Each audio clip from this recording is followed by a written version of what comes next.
Hey, it's Tom from Tom's Toons. Today we're working on gauges and building a gauge panel from scratch for a Johnson or Evinrude outboard. Here's what we've got. The large helm from pontoonstuff.com. This is a gauge blank. You can order these. You can call them, email them, but you can order this separate. I draw everything on, cut my holes for my gauges. We've got 4-inch tack and GPS speedometer, and then 2-inch fuel and volt gauges. So we'll end up going fuel, tack, speedo, and volt gauge. We are installing Faria.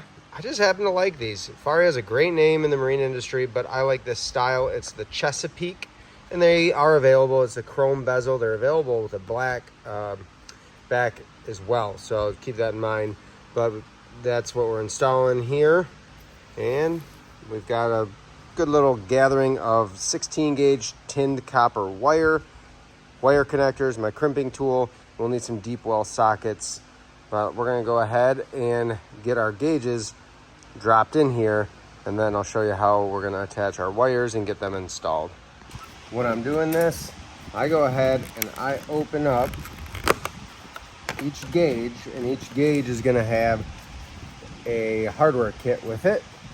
So what I do is I just go ahead and I dump that out. I'm working on styrofoam here just so nothing gets scratched up. Then I'm gonna empty all the hardware just in front of where the gauges are gonna go, and then I can rig it from there when I have everything ready. Remember, when I flip this over though, everything's gonna be reversed. So I should probably put that fuel gauge hardware here, tack, speedo, because the speedo is a little different size. We'll talk about that in a second. And then voltage. When you're removing your gauges from the packaging, this little, I don't know if you want to call that it's not a bezel, but this is a plastic piece that locks the gauge into the panel. There's a little rubber band on these small ones that we got to peel back so we can get the packaging off. So something really important to note here, this is what's going to come from your sending unit on the tank. Connect center wire to this terminal. Warning, if hot wire touches, sender will be damaged. So you can ruin your tank, you can ruin the gauge. If you hook power to this post, we're gonna be really careful to not do that. It's an S for signal on that post right here. We've got a GND for ground, I for ignition over here. This post is gonna be for our backlight, but I'll show you where everything goes. Just remember that on the gauges, they don't always look the same in terms of how they're labeled, even in terms of the same brand of gauges. Sometimes you might have a positive and a negative for ground and power or ignition. Sometimes it's an I, but the S is a signal wire. And as I mentioned, this is our GPS speedometer. It's a smaller post, it has a little smaller hardware, so keep that in mind as well. But again, we've got battery, so this is our key on power post. We have a signal post that we need to drive power to as well. Don't ask me why they did that the way they did, but it's just how it goes. This is our ground GND. This post will not be used other than to hold the back piece to hold it tight to the panel.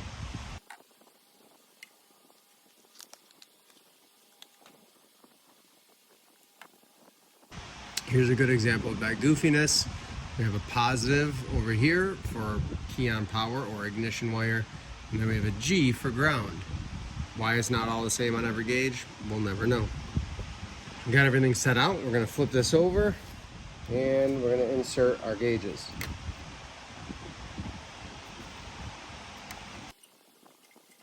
I'm not worried about getting everything perfectly centered yet. Once I get these on loosely, these back panels, then I can turn it around and make sure that we're straight before I tighten everything down. So what we're gonna do with all of these is we're gonna install that back piece first, drop that down, and everything lines up in terms of where the holes go. You've got a regular washer. That's gonna go on each post on the plastic. So that's what's gonna help hold this all in place. And then we'll tighten a nut with a lock washer on to hold our actual wires in place. The one exception is this speedometer post is going to get on the outside there a lock washer, because we're not going to add anything to that in terms of wires.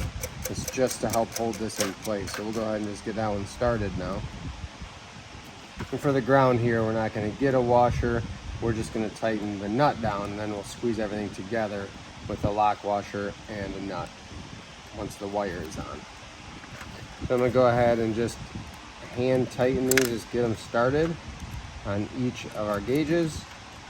That way I can flip them over in a second here before I really tighten them down and make sure that they're straight the best I can. So remember, just a nut on top of that washer. No lock washer yet. And I should mention on the tack, there is an extra post over here that reads sink port. Honestly, I've never used that, so I think it's for twin engine applications. Pontoon boats, typically you're not going to see that in this day and age. It's usually going to be a digital anyway if you're going that fancy. So we get a lock washer to hold that one down too. For this, I'm going to use a 3/8 inch deep well for the fuel, tack, and volt gauge, and then a 5/16 for the speedometer. I'm going to squeeze them down hand tight. And that way they can't move too freely. I'll flip it over and I'm just going to take a peek. I can rotate them at this point to make sure that they're as level as possible. I'm sure you could obsess over this, but I just try to get them all lined up nice and level here. I like that. I'm going to flip it back over and we're going to tighten all these down.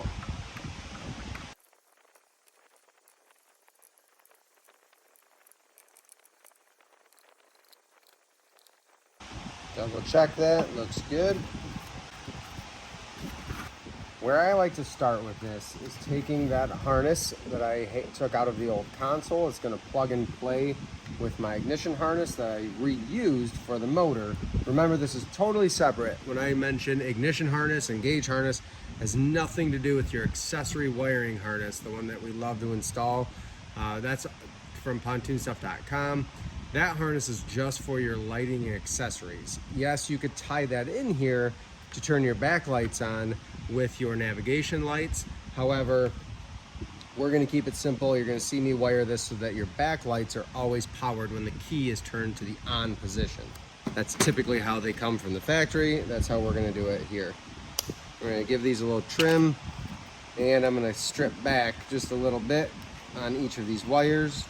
And I'm going to go ahead, I'm going to put a ring terminal on this in case someone ever adds a trim gauge down the road, but we're just going to tie it back and tape it off pinched back. So we're not going to use that trim wire. You're going to see me use a lot of these ring terminal connectors. It's a small, I think it's a number 10 ring terminal. Heat shrink, we're going to heat shrink everything after we splice it on.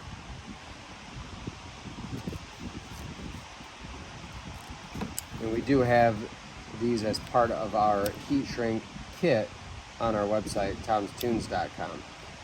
I've had a fan on behind me this whole time. I'm gonna have to turn that off now, which might improve the sound quality too. I just use the blue part of the lighter flame. You could use a heat gun. I don't like using a butane lighter because that's a lot of heat all at once. As I mentioned with that, just to get it out of the way, we're just going to tape it back into the harness. Now we don't have to worry about it. So now these 3 wires that I have left, this is where we're going to start getting signal, power, and ground into our gauges. Purple is key on power. When I turn my ignition for my outboard or inboard, turn the key to on, this becomes a live positive wire. That's going to give power to my gauges so that they can pick up signal, display, and have backlighting. And then the ground is going to correspond again to allow them to get power. They need a positive and a ground on every single gauge. And then this gray wire is that tack wire, and that's going to give me my tack signal coming into my tachometer. So we're going to go ahead and we're just going to put a ring terminal on each of these.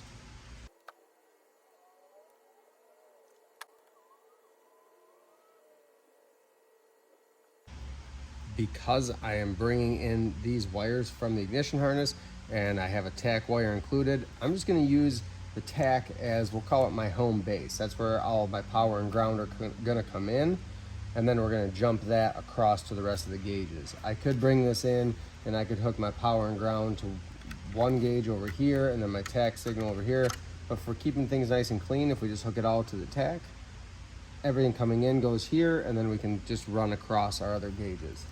So this tachometer, we have BAT, B-A-T, that's battery, that's my key on power. We're gonna go ahead and drape that over. We've got that sync port, we're not gonna use that post. Then we also have a ground post in the middle here, GND, we're gonna go ahead and drop our ground on that. And then up here is SIG signal for my tack.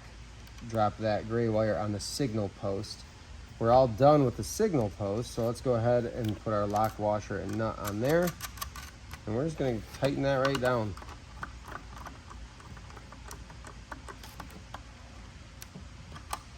It helps to keep a finger on it while you're tightening it so it can't spin into your ground or key on power. So I always make sure that I'm not gonna be touching my ground and power or signal and power. I wanna keep separation there.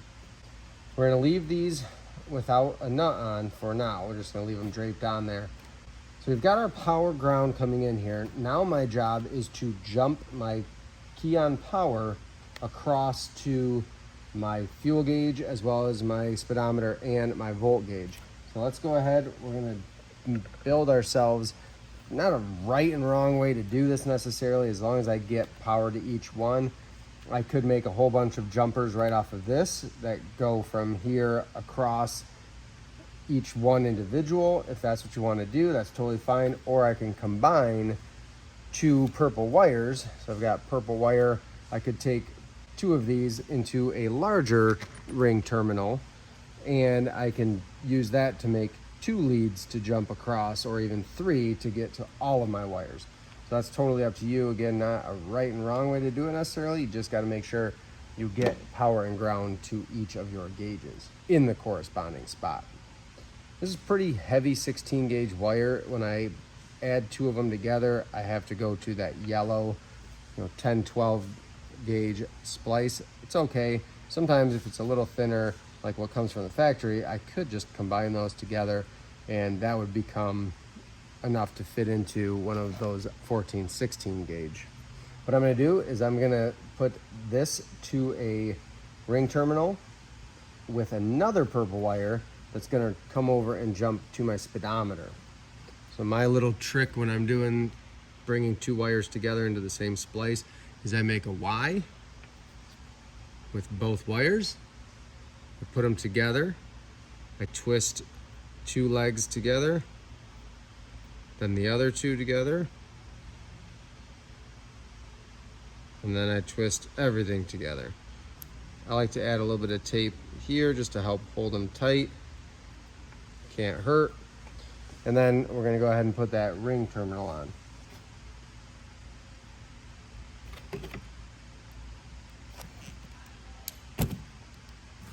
Shrink that down.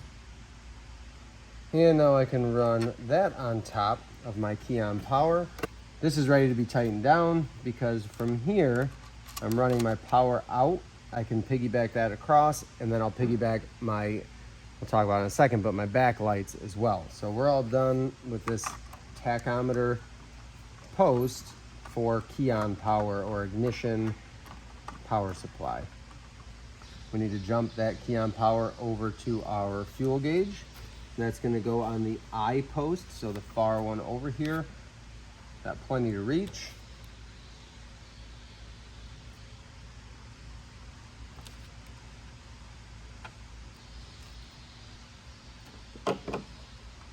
Set that right on. And for all practical purposes, we're gonna keep our harness coming in underneath and run everything else over top of it. I'm done with my ignition over here. My ignition wire, so I can tighten that down. This is that one again, double check. Make sure you hooked your power to the I post for ignition for key on power. The middle one's the ground, and this far left one is the signal post. We do not want to goof up and put power to the signal post. It can fry the tank sending wire and the gauge. I'm going to replicate what I just did here. I'm going to run this over to the battery post right here, and we're going to go ahead. That's plenty of cable, so I can cut that. And now I'm going to create the same thing I did here. We're going to join these together and run it over to our volt gauge.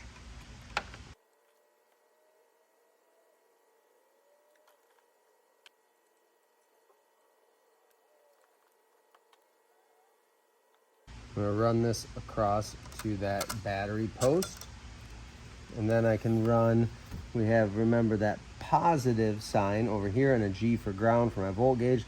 So I just have to get this over here to power my volt gauge so I can read my voltage. The last thing I need to do before I put the nut on and split washer for my speedometer is I need to jump just a quick little wire across to this signal post. Don't ask me why. There's something probably more complicated if you're doing a more elaborate setup. If you know the answer, please comment it. But I'm gonna go ahead and just jump power across from my battery post to that signal post, and that way my GPS will be able to read. And honestly, my response from customers has been great for this GPS speedometer, to where they say, you know, it's reading the exact same as their phone, their GPS on their phone, or their fish finder, Garmin unit, that sort of thing. Just a quick little jump over is all we need here. So it's only going to be a few inches of wire.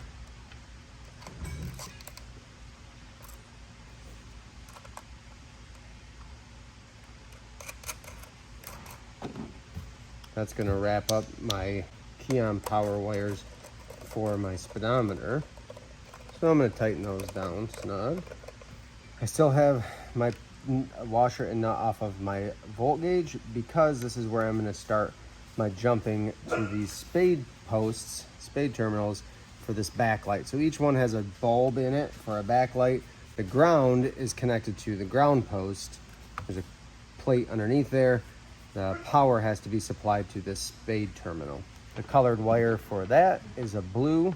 So what I'm going to do is make myself a ring terminal here that's going to split to supply power to this spade terminal and this spade terminal.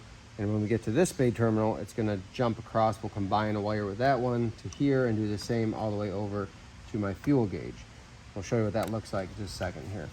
We're just robbing power from that key-on power supply and jumping across to all of our backlights.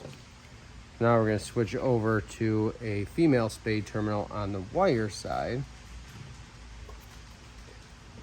Looks like that. That's going to go onto that male spade terminal post that's on each gauge.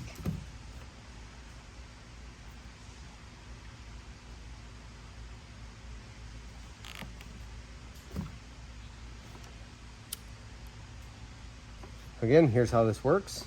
I have my power coming from this post that's fed by key-on power all the way back from my harness. Comes in, jumps across. My ground is going to be supplied when I connect a ground wire here. That's, again, tied into the bulb. So with that done, I can go ahead and put my split washer and nut on my volt gauge. Tighten that down snug. We're all done there with power, and then that spade terminal is going to plug right onto the male spade terminal of the gauge, and the other blue wire that's coming out is going to jump across to the spade terminal on the speedometer, and we're going to do the same thing. We're going to run it in, and we're going to have another lead coming out of the same terminal connector all the way over to our tack. So I've joined two leads together. That's going to slide onto the spade terminal of the gauge for my speedometer. Now we can do one last time. We're going to jump it over, do the same thing. I'm going to cut it here, go into my tachometer. We're going to splice these two together to one terminal because my last lead is going to jump over and power the backlight for my fuel gauge.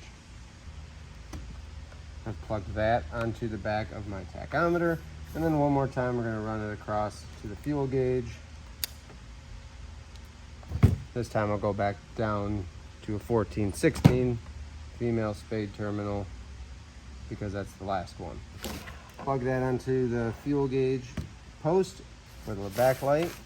And all of our key on power and bulb or backlight power is done. So we are all done with power stuff. At this point, we're ready to move on to our ground, which I guess is still kind of power related, but we gotta have a ground to each gauge too. So essentially what I'm gonna do here is recreate exactly what I did with this key on power to jump ground from my tachometer post. I'm gonna splice in two together here to run one over to my fuel gauge and one over to my speedometer, and then we'll take one more over to the volt gauge. So once I stack that on to my tachometer for the ground, I can go ahead and tighten that right down. Make sure everything's nice and tidy, not touching wire to wire or terminal to terminal. We're all done with the tachometer. Usually I'll go back and just do one last time, make sure everything was nice and tight. I'm gonna run ground over to the fuel gauge, but we're gonna wait to cap that off because we still need to hook up our sending wire and ground from the tank. So now I've got a ground wire to run over to my speedometer and then jump over to my volt gauge.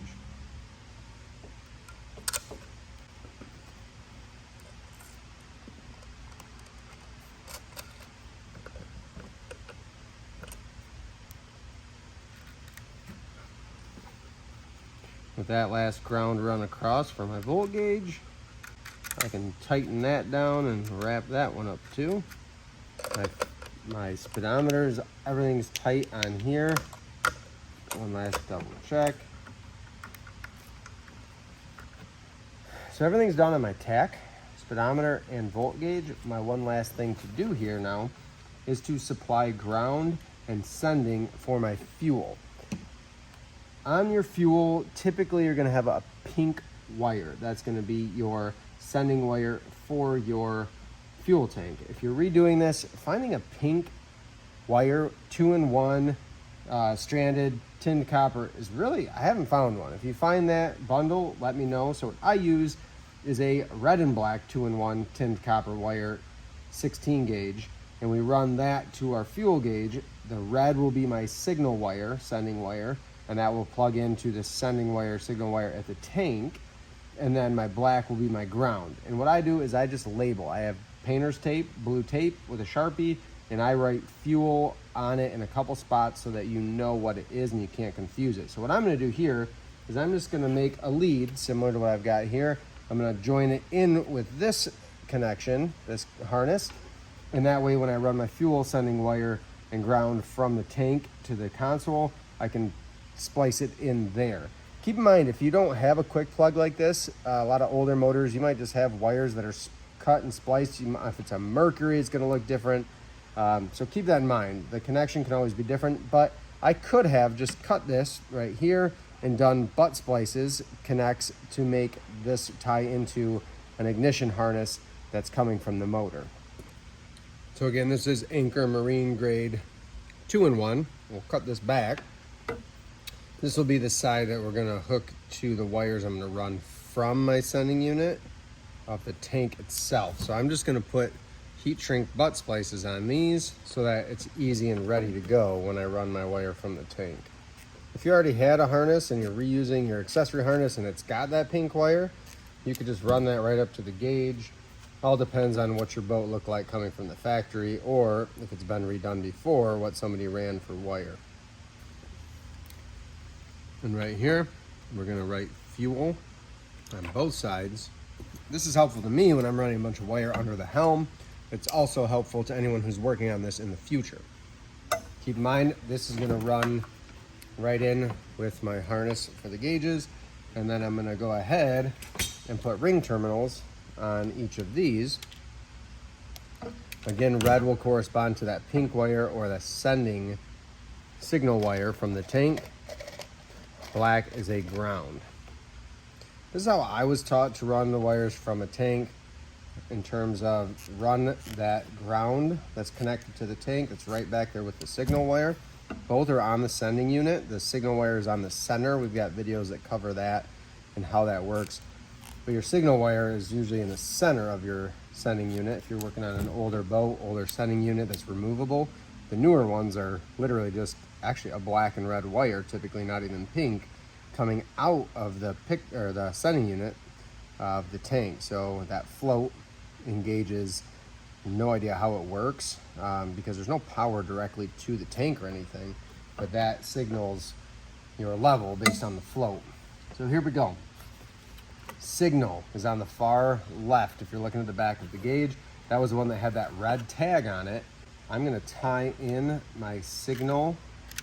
This is going to go to the tank and put that split washer and nut right on. We're just going to seal this up. It's the only wire that goes on this post of your fuel gauge. Ground is just going to stack right on top of the ground that I ran over from my tachometer, and we're going to cap that off.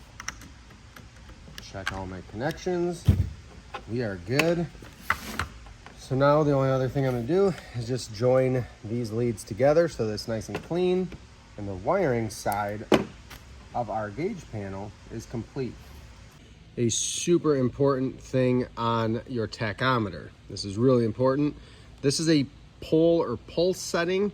I'm going to put in the description of this video a link to Faria's website in case you're using this exact gauge, and they're going to show you what to set the poles to based on the pulse for your motor.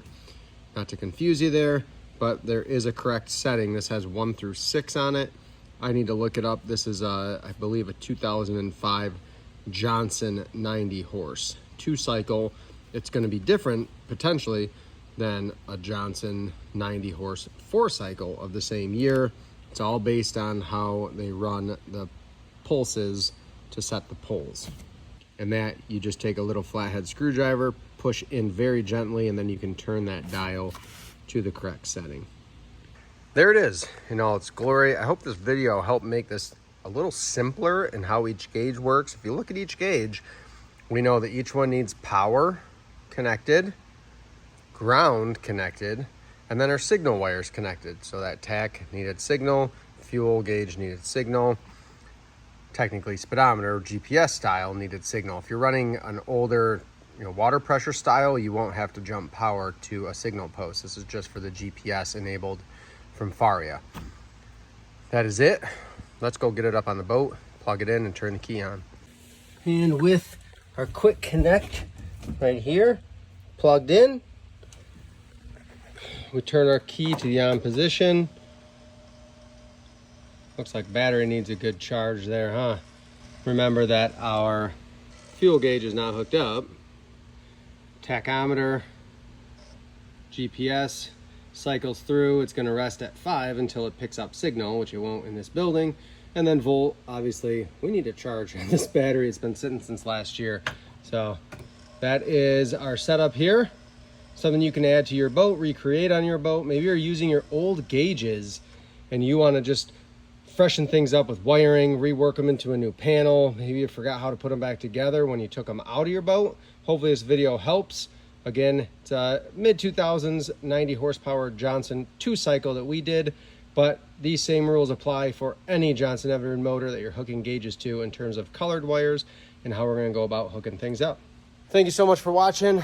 It's a sweaty Saturday, but got this done. We're ready to put our controls, shift throttle in here, steering wheel on, switch panel. This boat's going to come together quick from here on out. If you're shopping for these panels, we've got discount codes in the description of this video for pontoonstuff.com. That get you all this nice furniture, flooring, console, all of it. And you can save some money if you reuse your gauges, or maybe you want to start fresh, brand new gauges. This is the way to go.